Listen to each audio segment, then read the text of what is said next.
quando a gente olha a história do Zé Pereira, ele sobreviveu por um milagre, né?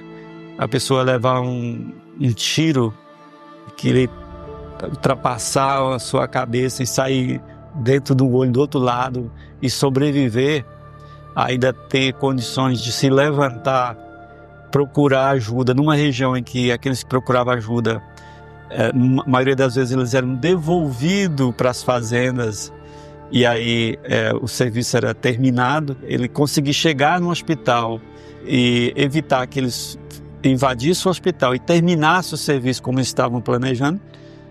Então, à luz da fé, só temos que dizer que foi um milagre, né? Infelizmente, a mesma sorte não teve o seu companheiro, o Paraná. Eu lembro que uma vez conversando com o Zé Pereira, ele falava que depois que ele foi baleado, ele ainda conseguiu ouvir do gato e dos pistoleiros um comentário assim: onde que nós vamos jogar esses dois, né? Esses dois aí, a gente vai jogar no rio? A gente vai largar na mata para os bichos comer? Foi jogado na estrada, na beira da estrada, assim, os dois foram, né? Isso marcou profundamente a vida dele, né? O companheiro dele foi assassinado e ele conseguiu escapar com vida, mesmo atirado, conseguiu escapar com vida. O que aconteceu com o Paraná? Ninguém sabe o nome dele, o corpo dele não foi localizado, nenhum familiar reclamou. Os pistoleiros retornaram ao local, pegaram o corpo dele e desapareceram com o corpo. É possível que o Paraná fosse um trabalhador de outra região que foi enterrado no anonimato, né? Morreu como indigente. O José Pereira tem que dar graças a Deus estar vivo para poder contar a história. Ele foi muito importante, muito nesse aspecto de que a denúncia e a divulgação do caso fizesse cair o mito de que o Brasil acabou escravidando. Então, o caso Zé Pereira é um marco, né, no processo de apuração e punição dos crimes de trabalho escravo. Até o ano, por exemplo, de 1995, o Brasil sequer admitia a existência de trabalho escravo no solo brasileiro. A partir do ocorrido com Zé Pereira, a CPT, junto com uma outra organização de direitos humanos, apresentou na OEA uma denúncia contra o Estado brasileiro justamente pela prática do crime de trabalho escravo. E aí, como os mecanismos internos não funcionaram, né? Aí foi possível levar para a OEA, né? Porque só pode levar um caso quando se esgotam todas as possibilidades internas, né? Em função da denúncia feita na OEA, o governo foi forçado a admitir a existência do crime de trabalho escravo no Brasil e, a partir daí, começou a organizar as equipes móveis de fiscalização do trabalho escravo. Então, o caso Zé Pereira foi um divisor de águas. Essas denúncias repercutiram muito internamente aqui, perante os governos, para poder chegar a essa definição do Estado brasileiro de reconhecer oficialmente a existência do trabalho escravo, né? Então, nesse caso, o governo brasileiro concordou em fazer um acordo. Então, surgiu o que nós chamamos de acordo de solução amistosa. O acordo ele impõe algumas obrigações ao Estado brasileiro. A primeira delas é o reconhecimento da responsabilidade do crime que está sendo denunciado. Então, no caso específico, era admitir a existência do trabalho escravo no Brasil. A segunda parte é a indenização das vítimas do crime. Então, o Zé Pereira recebeu indenização. E, além disso, a terceira parte era a obrigação do Estado de impor uma série de políticas públicas para combater e evitar a continuidade da prática do trabalho escravo. Mas e o fazendeiro que escravizou José Pereira? Essa é uma angústia. Seria muito importante que quem escravizou José Pereira pudesse indenizá-lo, porque eu sei que isso não é só o prejuízo financeiro, a pessoa passa a ter um problema psicológico. E eu sei que se o caso José Pereira não tivesse tido uma repercussão, aqui estaria muito pior.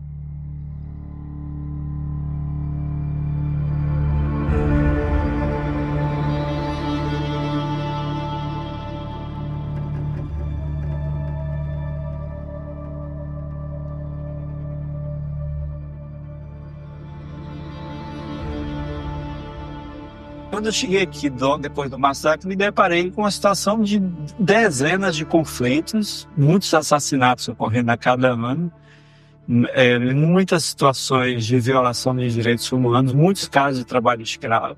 Então, é uma região marcada por muita violência e a outra marca é a impunidade. A alteração do artigo 149 ela foi importante porque aumentou, né, a pena do crime de trabalho escravo. No entanto, isso não foi suficiente para garantir a punição dos responsáveis pelos crimes.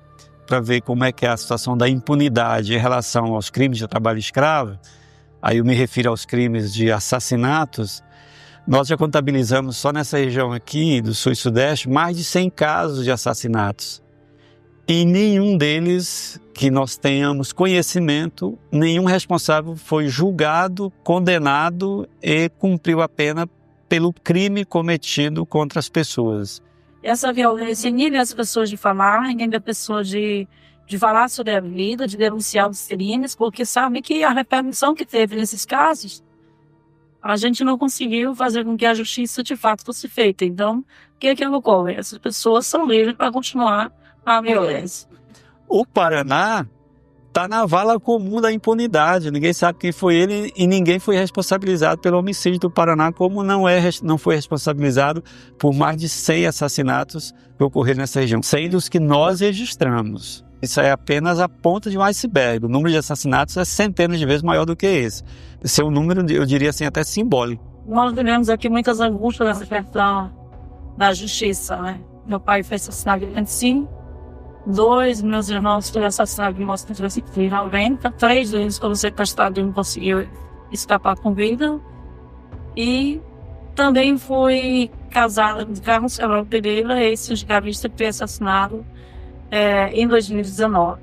Mais de 95% dos casos, os responsáveis são absolvidos, ou seja, são beneficiados com a impunidade. Caso de 3 auditores fiscais assassinados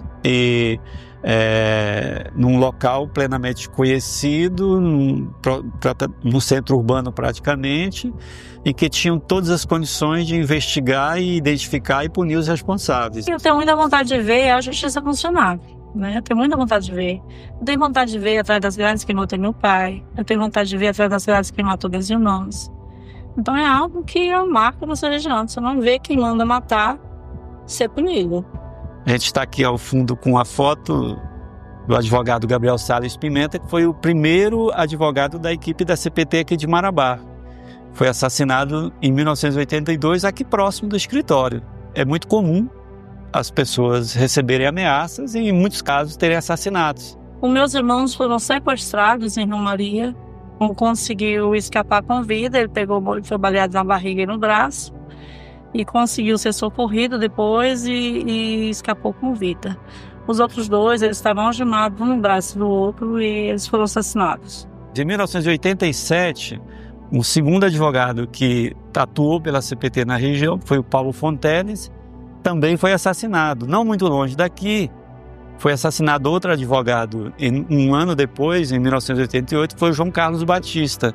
Ser advogado nessa região sempre foi uma atividade de risco muito grande. Se a gente ficar calado, é pior, né? Eu acho que é isso que as pessoas que mataram por aqui querem. Depois do caso José Pereira, que caiu essa ideia de que o Brasil não tinha escravo, a gente percebe que o povo tem mais coragem de denunciar. Mas ainda tem muita voz silenciada por medo. Muita voz silenciada por medo. A gente passou por muitos momentos complicados, de ameaça também. Tive que sair umas 2 vezes aqui da região, depois retornei de novo. Graças a Deus, estou vivo e quero continuar vivo para contribuir com a luta do povo vivo. Meu pai foi, para mim, o meu melhor amigo.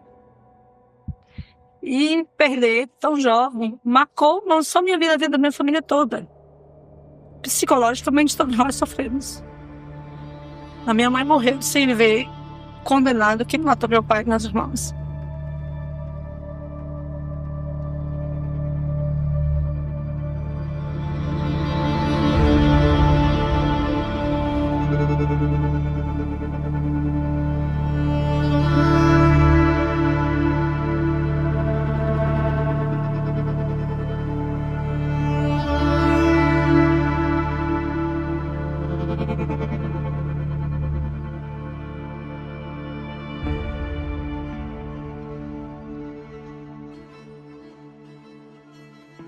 Por que o trabalho escravo ainda existe, né? E não dá para dizer que não existe. O trabalho escravo, ele existe porque as pessoas vivem numa situação de extremíssima vulnerabilidade. O que a gente vê nessa região, na história recente, é algo que já deveria ter sido banido da história do Brasil há muito tempo. O trabalho escravo é um componente dessa violência praticada contra os camponeses, de modo geral, nessa região, em função de um modelo de desenvolvimento imposto para cá. Então, precisaria de milhares de trabalhadores para transformar a floresta em pastagem. Aqui, a gente escutava a história de escravidão contemporânea na região toda. Os trabalhadores foram percebendo que, ao procurar trabalho no interior das fazendas, eles eram submetidos ao sistema de trabalho escravo. Procurava o emprego justo, prometido, também eram vítimas do trabalho escravo. Trabalhava, não recebia, eram vigiados e, quando fugiam, muitos deles eram assassinados. Consta nos nossos registros que a primeira denúncia apresentada foi pelo bispo Dom Pedro Casaldáliga, da Prelazia de São Félix do Xingu, no ano de 1971. Desde quando formalmente no Brasil deixou de existir escravidão, só formalmente, né? Vem se reproduzindo a situação de desigualdade, né? E de superexploração, chegando ao extremo, né, do trabalho escravo. O governo certamente já sabia que existia, mas não admitia a existência. Só foi admitir a existência do trabalho escravo em 1995, quantos anos depois, né? Nesse período, principalmente década de 90, o número de casos de trabalho escravo era muito grande, porque tinha basicamente a CPT como receptora dessas denúncias. Não existia MPT aqui na região, o Ministério Público Federal também não tinha atuação ainda na região aqui do sudeste do Pará. O que a gente fazia era acolher, né? Registrava e encaminhava para as autoridades. Então a gente acolhia os trabalhadores e colocava num local mais ou menos seguro, até que a denúncia fosse encaminhada para Brasília e fosse definida a equipe móvel que viesse fazer o atendimento, a fiscalização. E aí foi nesse acúmulo de denúncia, procurando dar visibilidade a essa tragédia, que depois, em 95, a partir das pressões, sobretudo internacionais, foi possível levar na Comissão de Direitos Humanos da OEA. E aí, finalmente, foi feito o acordo. Em função, por exemplo, do acordo do caso Zé Pereira, é que foi implantado o primeiro Plano Nacional de Erradicação do Trabalho Escravo já em 2003, já como uma obrigação imposta pela assinatura do acordo. Aí foi possível o Estado brasileiro reconhecer o trabalho escravo e aí a criação, inicialmente, da Móvel, que foi uma proposta das mais acertadas. Se não tivesse tido o Grupo Móvel, eu acho que teria sido pior ainda, né? Então eu acho acertada a criação do Grupo Móvel, eu acho acertada a publicação da lista, porque o povo começa a conhecer quem é quem, né? E aí o fazendeiro não quer seu nome na lista suja de trabalho escravo, então ele tem que andar dentro da lei. Foi criado, né, a equipe móvel como uma política pública, né, onde vocês foram aí das várias gerações, né, os combatentes, combativos, né, auditores fiscais, auditoras e auditores. Essas mulheres que passaram, né, que ainda estão nos grupos móveis, eu acho que são mulheres assim que têm uma grande sensibilidade, competência, firmeza. Eu me lembro que lá no Piauí, uma vez, um trabalhador falou assim: e aquela mulher bem forte, assim, que era muito firme, ela era tão corajosa que ela mandou prender fazendeiro. E assim outras também, né? Às vezes acumulava 2, 3, 4, 5, até 10 denúncias e muitas vezes vinha mais de uma equipe móvel, vinha até 2 ou 3 equipes móveis para atender a demanda toda que estava aguardando. E a maioria absoluta dos casos eram fiscalizados e a situação era resolvida. Teve um dia que me marcou muito viajar, por exemplo, para Marabá, eu era estudante, sentar com um senhor do meu lado e chorava o tempo inteiro. O tempo inteiro. Com muita dificuldade ele resolveu falar o que estava acontecendo. Ele era vítima de escravidão contemporânea e tinha fugido de uma fazenda. Eu não sei o nome, não sei o endereço, mas sei que junto com ele, o próprio Grupo Móvel conseguiu libertar vários trabalhadores da região de Santana. Com o passar dos anos, o debate do trabalho escravo foi se espalhando na sociedade, foi ganhando espaço no meio da sociedade e foram se discutindo outras, vamos dizer assim, outras políticas necessárias, principalmente em enfrentamento às causas geradoras do trabalho escravo. É necessário, né, para combater aí o trabalho escravo, ter uma atuação articulada entre a punição, né, a repressão e a prevenção. Tem que ter fiscalização? Tem que ter fiscalização. Tem que ter investimentos na educação para mudar a cultura? Tem que ter. Até porque, assim, se a gente não mudar através da cultura, no futuro nós vamos ter filhos desses que praticam esses crimes fazendo a mesma coisa. A fiscalização teve um papel fundamental na diminuição dos casos de trabalho escravo, não só nessa região, mas no Brasil, né? Porque o trabalho feito pela fiscalização móvel era um trabalho que não era unicamente de fiscalização, né? Vinha o auditor fiscal, vinha alguém da Polícia, acompanhados por agentes da Polícia Federal, alguém do Ministério Público Federal. Então, não só fazia fiscalização e obrigava o respeito à legislação trabalhista, mas também dali abriam-se inquéritos criminais para responsabilização pelo crime de trabalho escravo. Já deu uma melhorada, se a gente for avaliar, já deu uma melhorada.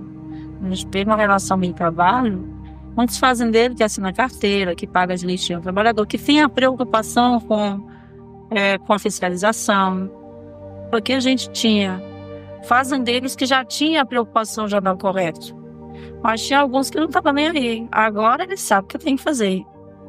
Outra medida que nós sempre entendemos que ela é fundamental é o combate à impunidade. Nesse sentido, a alteração do artigo 149 do Código Penal foi importante, embora isso tenha tido um peso naquele momento, mas com o passar dos anos, infelizmente, a impunidade continuou prevalecendo.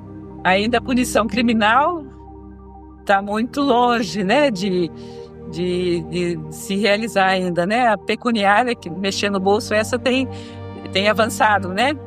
Eu acredito que o avanço está nesse aspecto da fiscalização. A fiscalização ela ajudou se não criou uma cultura de mudança, mas meio que forçado as pessoas vão fazendo essa mudança, né? Que é o certo. Passos foram dados muito importantes, né? Primeiro o reconhecimento, depois as políticas públicas, né? Para erradicar, tá longe ainda, porque enquanto permanecer a desigualdade, né? Eu penso que ainda há muito que se fazer. Tanto na questão das investigações de casos de trabalho escravo, como no processo de educação para mudança, né?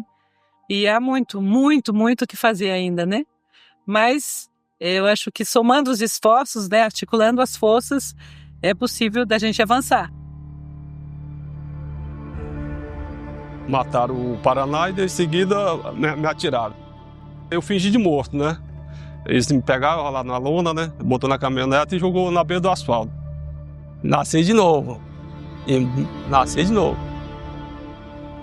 Eu cheguei na região do Rio Maria aqui, eu tinha 8 anos de idade, para 9 anos. Eu vim da cidade de São Miguel do Araguaia, para Gurupi, do Gurupi, hoje é Tocantins, nós descemos para cá, né? Eu, meu pai, mais 2 irmãos meus e minha mãe, né? Eu cresci aqui no Rio Maria, né? Eu vivia aqui na rua, estudava assim de manhã cedo, à tarde ia vender geladinho, engraxar. Trabalhava ajudando meu pai, assim, a roça, né? Como em cortar arroz, engajar arroz, esse negocinho de colheita, né? Aí só fiz até o 2º ano, aí já foi chegando aos 15, 16 anos, 14 para 15 anos, abandonei o estudo, né? Faltando pouco dia para 17 anos, recebi o convite para trabalhar na Fazenda do Espírito Santo, né? Onde aconteceu o caso, né? Eu fui para Xinguara, eu hospedei no Hotel Pire, e quem contratou foi o dono do hotel. No hotel, a conversa lá já mudou, já tinha gente armada, né? Com espingarda, vigiando nós trabalhar. Era um barco de lona, 6 forquias de lona e aberto, todo aberto. Sábado e domingo geral, não parava não. Trabalhava vigiado, um dia trabalhava daquele jeito, né? E o companheiro, o Paraná, chamou para fugir, eu aceitei, né? Aí nós resolvemos fugir, na madrugada. Nós fomos por dentro do mato, pasto, mato, e nós fomos pegar a base das 7h30 para 8 horas da noite. Na estrada, que nós saímos do mato, uma pessoa que já estava fora da fazenda, só que a fazenda é muito enorme, grande, né? E nós não conhecíamos, só que nós estávamos dentro da fazenda ainda, né? o Paraná correu. O Paraná correu, eles atirou nele e matou, né? Aí ele caiu morto, né? Aí quando o Chico chegou, detonou para a minha morte também, né? O tarde de costa, que ele mandou eu andar, né? Eu andei, aí eles atirou, né? O tiro pegou aqui e saiu assim, né? O mesmo que atirou no Paraná, atirou em mim, né? Só que às tardes de noite, né? O tiro veio, eu caí, né? Aí eu só escutava tudo que eles falavam, né? Eles para não jogar eu dentro do Rio Vermelho, ou senão na beira do asfalto, decidi jogar na beira do asfalto. Aí eles foram embora, eu levantei e fui pedir socorro na fazenda Brasil Verde. Fiz a denúncia e a Polícia Federal esteve na fazenda, né? Resgatou os trabalhadores que estavam lá, mas não tem a liberdade de andar nos barracos, vigiado de dia e de noite, né? É totalmente escravidão, né?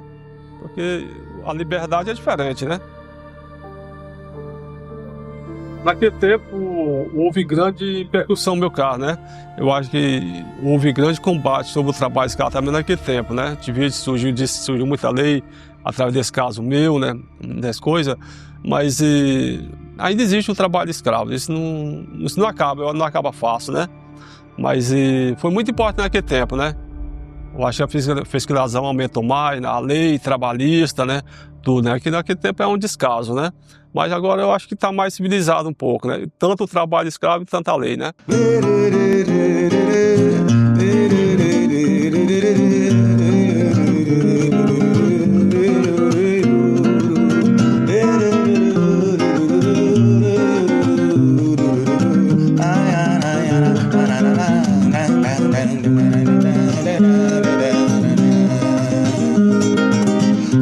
É o fim do sangue, do descaso a razão.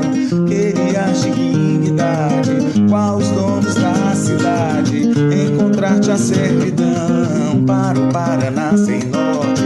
Tu és a ressurreição, teu martírio a voz do forte. Berro forte vem na sorte, hoje és libertação. Na vida Zé, pra te alcançar, a ti e aos Paraná, daí do teu coração.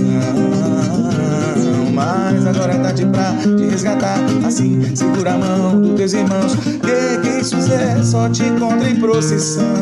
Tanta gente em sofrimento, o abandono é tradição. Diz que a vida é sofrimento e escuridão, tantas almas esquecidas, esperando a salvação. Criança tem mulher, tem em 12 barracão, com medo da liberdade. Eu sou tua luta, Zé, todos valem seu guião, contra toda a escravidão. E vamos pelo chão, espalhando a semente, toda a flor da liberdade pra nossa gente. E vamos pelo chão, espalhando a semente, toda a flor da liberdade pra nossa gente.